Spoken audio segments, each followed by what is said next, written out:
a palavra de Deus na carta de Paulo aos Romanos. Vamos ler no capítulo 1, os versos 16 e 17.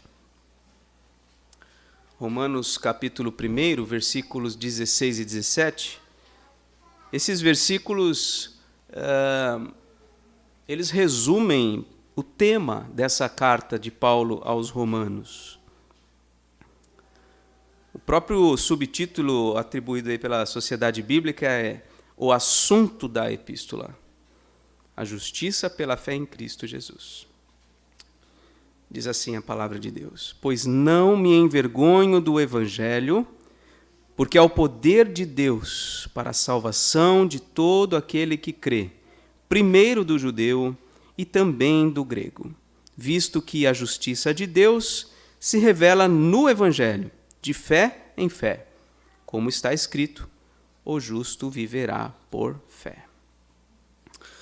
Bem, meus irmãos, como eu disse, esses versículos integram ou ajuntam aqui o sumo do que o apóstolo Paulo vai desenvolver ao longo da sua carta, especialmente na primeira metade, até o capítulo 11. Ele diz: não me envergonho do Evangelho. Por que Paulo faria uma afirmação como essa? A gente não sabe exatamente. Pode ser que ele estivesse sob alguma acusação, né, sob algum descontentamento em relação à sua postura, né? Talvez o fato dele ter referido no texto introdutório, na saudação, de que ele já queria ter ido visitar a igreja de Roma, mas ainda não tinha encontrado oportunidade, talvez ele está se justificando porque talvez alguém ou algum grupo lá em Roma tivesse acusando ele de não ter ido até Roma por algum medo, por se envergonhar, por não se sentir preparado para chegar ali em Roma, que era a capital do império. Então, talvez ele estivesse sob alguma acusação como essa, de que ele não tinha sido ainda corajoso o suficiente, né? Talvez ele ainda não se sentisse preparado o suficiente para lidar com as cabeças talvez mais desenvolvidas e mais inteligentes de Roma, né?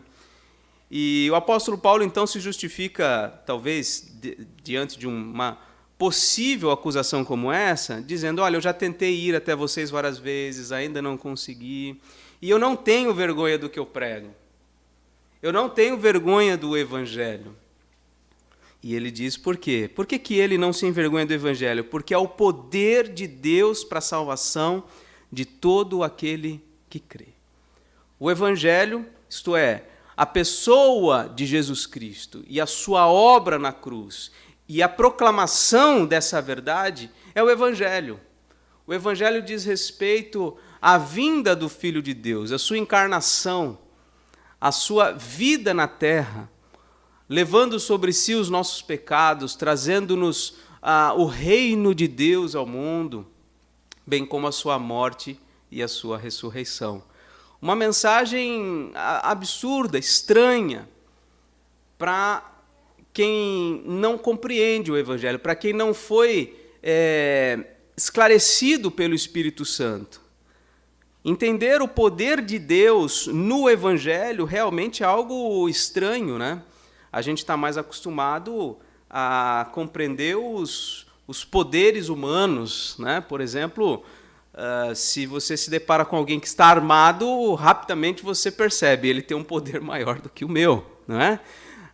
Se você se depara com alguém que é, por exemplo, o dono da empresa onde você trabalha, você identifica rapidamente, ele tem um poder maior do que o meu aqui, então eu devo me conter, não é?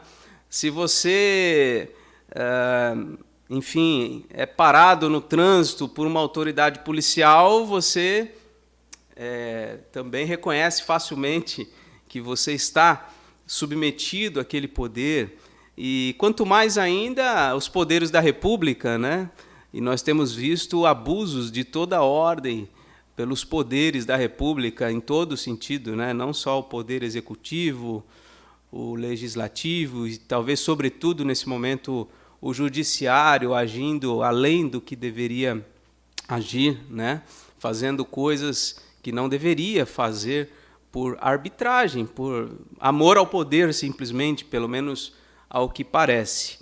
Então, nós temos essa noção clara do que é o poder na Terra, porque nós estamos vendo essas coisas, estamos sempre submetidos a um determinado poder. E quando isso é visível, a gente entende, a gente percebe, a gente até se submete, a não ser que a gente esteja disposto a sofrer as consequências, né?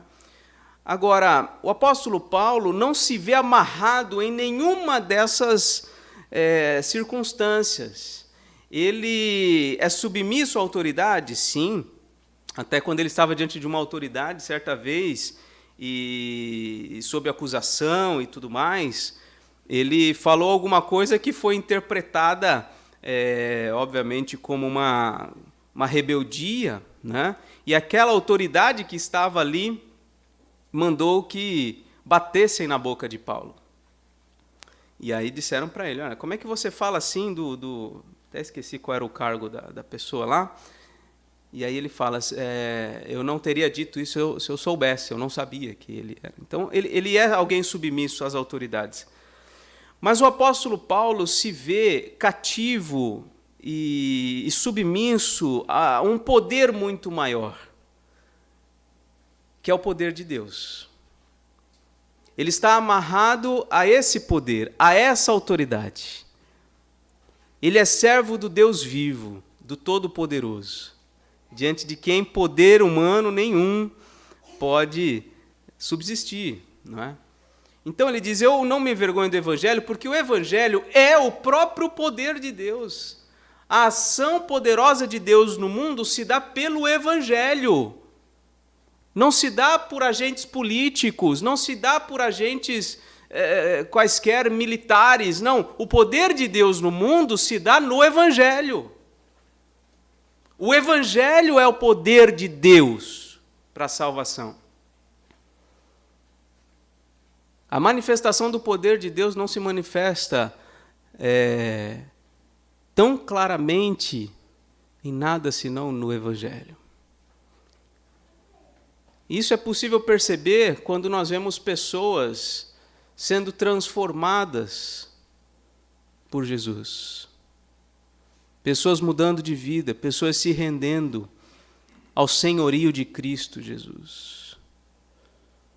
E isso sem arma, sem nenhuma coação.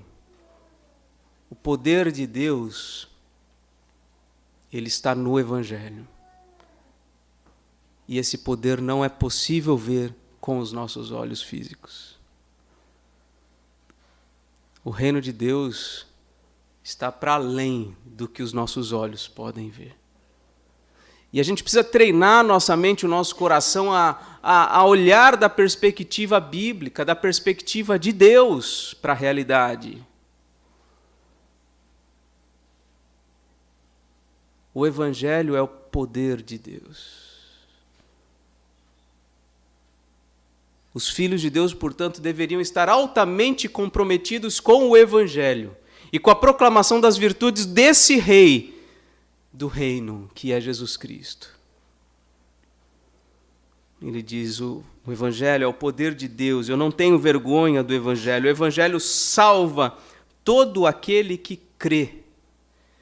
E então ele está aqui dizendo que a salvação se dá pela fé no Evangelho, por meio daquele que crê. A fé está aqui em contraposição às obras, ou seja, ao esforço humano, a busca por conseguir a salvação. Ele está dizendo, o Evangelho, ele salva aqueles que creem no Evangelho, aqueles que simplesmente se rendem ao senhorio de Cristo, confiam nele. Estes são salvos. Estes são salvos. E ele diz, primeiro do judeu e também do grego, provavelmente simplesmente por uma questão de ordem, de como Deus administrou as coisas, né? Deus chamou o povo, Deus formou o povo de Israel, formou o povo judeu e fez seu filho nascer deste povo. Então, o evangelho vem primeiro a este povo, e nos primeiros anos, no primeiro século da era cristã, o apóstolo Paulo e muitos outros buscavam, em primeiro lugar, pregar o evangelho para os judeus. Mas apenas por uma questão de direito, né? Uma vez que Deus usou esse povo, elegeu esse povo para dele fazer vir o seu filho. Mas não que houvesse qualquer mérito nos judeus, e a gente vai ver isso ao longo dos próximos capítulos, né? Porque tanto judeus como gregos ou gentios, eles estão no mesmo pé de igualdade, sendo carentes de Jesus Cristo da mesma forma, né? E ele diz no versículo 17, visto que a justiça de Deus se revela no Evangelho. Interessante como nós temos a tendência, eu falo por mim mesmo, e eu creio que essa seja a realidade de todos, se não da maioria, ou se não de todos nós, de que nós esperamos ver a justiça se manifestando na terra. Nós amamos a justiça e queremos ver a justiça. Todos nós queremos. Mas nós vivemos num mundo injusto. Nós vivemos num mundo em que a justiça de Deus não se manifesta como nós gostaríamos ainda. Mas há algo que revela plena e absolutamente a justiça de Deus. E o que é esse algo? O Evangelho. É o Evangelho. Visto que a justiça de Deus se revela no Evangelho. Esse versículo 17, que diz, né, se revela no Evangelho de fé em fé, como está escrito, o justo viverá por fé. Esse versículo foi o versículo usado por Deus para transformar a mente e o coração de Lutero. Nós estamos às portas aí do dia 31 de outubro, data em que se comemora o dia da Reforma Protestante. Foi num dia 31 de outubro, lá de 1517, que Martinho Lutero fixou na Catedral de Wittenberg 95 teses que tratavam ali a respeito de vários mandos e desmandos da Igreja Católica, que reunia naqueles dias um poder absoluto, não só sobre a religião, mas sobre também a questão política. E então ele escreve essas 95 teses e acaba então gerando todo um desequilíbrio, vamos dizer assim, um desequilíbrio social, né, por conta de uma convicção bíblica, de que o justo vive pela fé. De que o que torna alguém justo não é a sua própria justiça, mas algo que está fora dele. É a justiça de Deus se revelando no Evangelho através da sua fé. Porque até então ele acreditava na justificação tal como a doutrina católica, que é o entendimento de que o homem ele vai sendo justificado ao longo do tempo, ou seja, vai se tornando cada vez mais justo. Isso não é verdade. A justiça de Deus, a justificação pela fé, ao contrário disso, é uma declaração divina: você agora é justo. Você agora tem seus pecados perdoados, não há nada que pese mais sobre você. Nenhuma acusação pode ser apresentada contra você agora, porque meu filho pagou pelos teus pecados. Então, é essa justiça de Deus que se revela no Evangelho por meio da fé. E isso foi o estopim de um grande movimento, o movimento protestante, que atingiu a Europa e teve suas repercussões por todo o mundo. Claro, a gente não pode dizer que todos esses homens usados por Deus durante o período da Reforma foram perfeitos. Da mesma forma, não podemos dizer que homem algum hoje seja perfeito. Mas Deus usou isso, uma convicção bíblica, para desestabilizar todo o império naqueles dias. O império político, o império religioso, e novas bases foram sendo pregadas e anunciadas. E o Evangelho, de fato, demonstrou o seu poder. Por meio dessa mensagem, do entendimento de que nós somos salvos pela fé em Cristo, somos justificados por Deus pela fé, isso foi poderoso no coração de muita gente.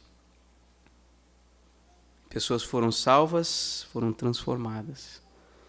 A palavra de Deus passou a ser divulgada de forma muito mais extensiva. Novos países foram recebendo traduções da Bíblia para os seus idiomas. E a Reforma Protestante influenciou de fato toda uma nação, não, todo o mundo. Porque pessoas se comprometeram com o poder de Deus, o Evangelho. Deixaram de se comprometer com homens falhos. Deixaram de se comprometer com líderes religiosos indignos, imorais. Deixaram de se comprometer com homens políticos, com gente que está disposta a qualquer coisa para se manter no poder. Deixaram de se comprometer com tudo isso para se comprometer exclusivamente com o Evangelho. Isso trouxe perseguição? Trouxe. Trouxe sofrimento? Trouxe. Trouxe morte? Sim. Que preço nós estamos dispostos a pagar por abrir mão de tudo pelo Evangelho? Que preço nós estamos dispostos a pagar? Que Deus nos abençoe.